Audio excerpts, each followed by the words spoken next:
Il y a quelques siècles, les Européens ont apporté la Bible aux Africains en leur disant « Lisez et mettez tout pratique.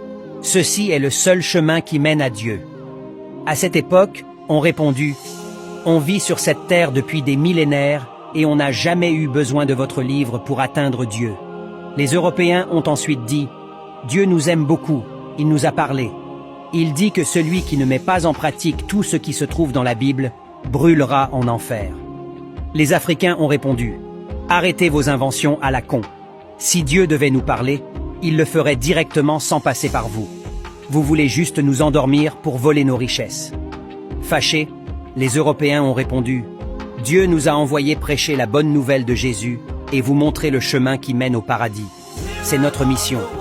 Vos richesses ne nous intéressent pas. » Surpris, les Africains ont dit « Comment des gens qui ont l'esprit assez tordu pour fabriquer des armes de destruction massive afin de dominer le monde peuvent connaître le chemin qui mène au paradis et le montrer à ceux qu'ils mettent en esclavage? On a déjà une spiritualité qui nous satisfait. Allez évangéliser vos enfants. » Tout de suite, ils ont sorti les armes et les fouets.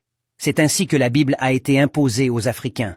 Comme les Européens n'arrivaient pas à tromper facilement les adultes africains, ils se sont tournés vers les enfants qui sont manipulables. Ils ont ouvert des écoles chrétiennes partout en Afrique.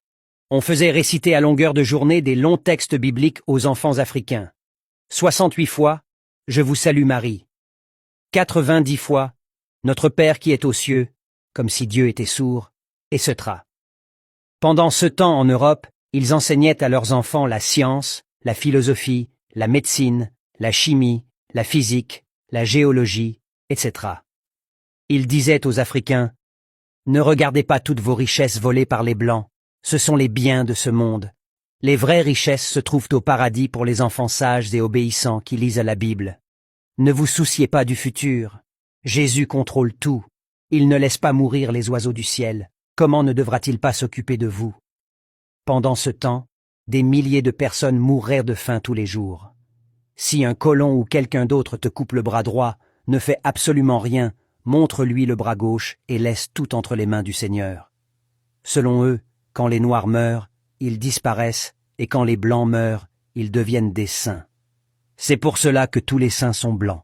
On interdisait aux enfants africains de parler les langues africaines à l'école. Ils méritaient une bonne punition pour ça, et ça continue jusqu'à présent. On leur montrait des images et des statues des Blancs qui écrasent les Noirs pour renforcer la suprématie blanche. Le racisme. On leur disait d'abandonner les prénoms africains qui seraient des prénoms diaboliques pour des prénoms européens qui seraient des prénoms des saints.